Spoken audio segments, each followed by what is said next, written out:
Hey, do you remember Toby Fox's hit video game Undertale? The one that made children question the morality of murder and featured lovable characters like Corrupt Sunflower, Goat Mom, Funny Bone Man number 2, Fish Without an Eye, Simp Lizard, and Dramabot 4000? Well, guess what? They're back in the follow-up Deltarune! Let me start off by saying Deltarune is separated into 7 different chapters, only 2 of which have been released, so I'm not covering the full game in this review. Thankfully, its last update was in 2021 though, so it can't be that much longer until the next update. Am I right, Silksong? Right, Silksong? Right? Anyhow, Deltarune is a parallel story to Undertale, which basically means Toby Fox fanficked his own game. So now, Fish is a cop, Simp Lizard is your teacher, and most importantly, Goat Mom is still Goat Mom. There's also a great cast of totally new characters. To start off, you play as whoever you want to be. Wait, no, scratch that, you play as Kris, because your actions don't matter. A big contrast to Undertale's pacifist versus genocide gameplay approach.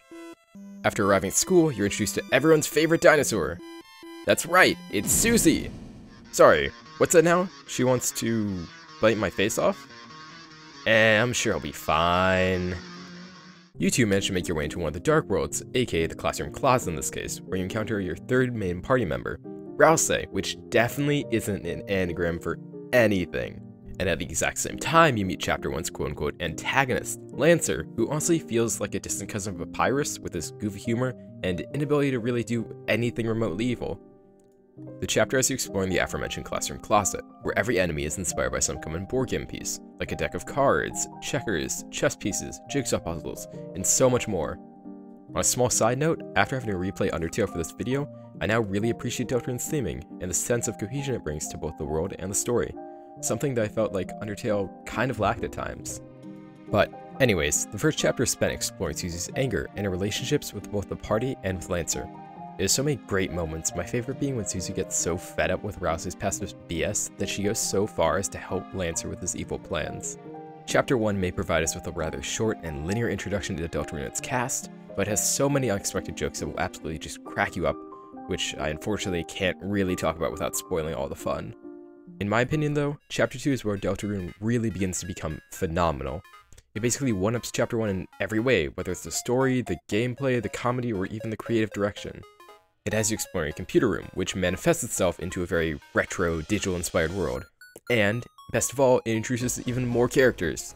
Noelle is the only one that physically joins our party, as she swoons over Susie for the entire chapter, but we'll get back to her later. Queen is this chapter's antagonist, who is as equally goofy as Lancer and equally unable to pull off her plans of stealing Noelle, since this disguise is able to fool her all game long. Queen feels like a much more novel antagonist than Lancer, treating us as both a subordinate and a friend while dealing with her own problem of avoiding Berdly at all costs. Oh, right. There's Berdly too. He's something. It's honestly comedic how unlikable he is, given that Queen wants absolutely nothing to do with him, trying to hide from him the same way that Noelle is trying to hide from her. Being split off from Susie and Ralsei for a majority of the chapter, you really get to know these new characters. And they don't feel tacked on, which is the best part. They really feel like an integrated part of the world, offering unique interactions not only with you, but with Queen and Susie too. The best part of Chapter 2, though, is the final boss, which is just amazing. But I don't want to spoil too much, so here's more of that Berdly statue. You're welcome, by the way. Chapter 2 also begins to tear away from the "your choices don't matter" idea by introducing the ability to recruit enemies as a reward for sparing them, letting them join you in the hub world. And then there's Snowgrave, which is basically Undertale's genocide route, but a hell of a lot creepier. In my opinion, it's far more effective at being unsettling than Undertale's genocide route due to the way you're required to freeze enemies, leaving their corpses to pile up behind you, reminding you of the sins you've committed. The characters even recognize the chaos you're causing, as enemies start to run away from you.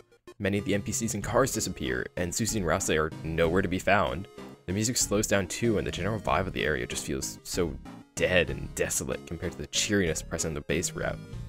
Worst of all, Noelle slowly drifts into insanity, with you pressuring her to freeze more enemies, convincing her that it's the right thing to do, and only responding to anything she asks with a single word: proceed. Ugh. Deltarune's main selling point really is its story though, whether it's the grim tale told by Snowgrave or the hilariously incredibly unpredictable writing, like the enemies being terrified of Susie before you can control her actions, Noelle being taught the battle system by an enemy during her first encounter, or basically any scene where rules card is involved. And the gameplay is just as amazingly creative. What is on the easy side, it feels even more unique than Undertale's. Like, look at the way this beefy checker actually jumps on screen, or the way you have to dodge this traffic, or the way these guys create pop-ups that block the heart from view. Deltarune also introduces the TP bar, which is used for magic spells to either deal extra damage or to heal. To fill it up, you can either defend for a turn, or gamble your life away by just barely dodging projectiles. Lastly, there's the axe system, which is incredibly interactive in Deltarune. Unlike in Undertale, where usually it just produced more dialogue, now you can physically catch mice, change the colors of these birds' suits, or, best of all, just absolutely delete Ralsei. And then, there's the secret bosses. Don't even get me started. Jevil and Spamton Neo are just incredible boss fights. It hits that difficulty perfectly for me, kinda reminding me of some of the harder bosses in Undertale, like the Genocide Undyne fight. They're also incredibly creative, breaking the unwritten rules of the game itself, whether it's Jevil's 3-dimensional attacks and background that aren't seen anywhere else in Deltarune, or Spamton's shooting mechanic, indescribably weird attacks and absolutely cursed dialogue. And holy crap, the music too. I may be getting my ass handed to me, but man, this stuff goes incredibly hard mid-fight.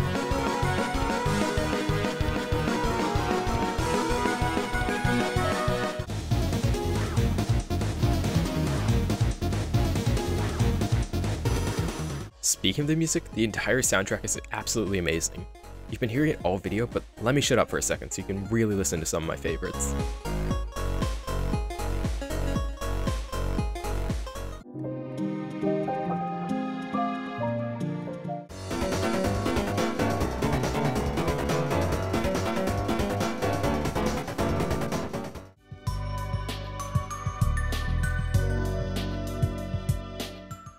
The last thing I want to touch on is the overworld. Being able to continue to explore after the main meat of the game is over really helps flesh everything out. In fact, I spent half an hour after each chapter was over just exploring and talking to everyone I could find. Not only chatting with characters relevant to the story, like Noelle and her father, but also meeting old friends from Undertale, such as Sans, who won't stop making jokes about having sex with Kris's mother. Real mature. Anyways though, even just seeing the setup of the town itself was a lot of fun, whether it was the mysterious bunker in the south, the FNAF-inspired pizza parlor to the west, or Noelle's gated mansion to the north. Hell, they even used the overworld to hint at Chapter 2's setting all the way back in Chapter 1. If, for some reason, you still haven't picked up Deltarune, it really is a must-play thanks to its incredible levels of creativity, amazing boss designs, and absolutely peak comedy. Oh, and don't forget it's free on Steam!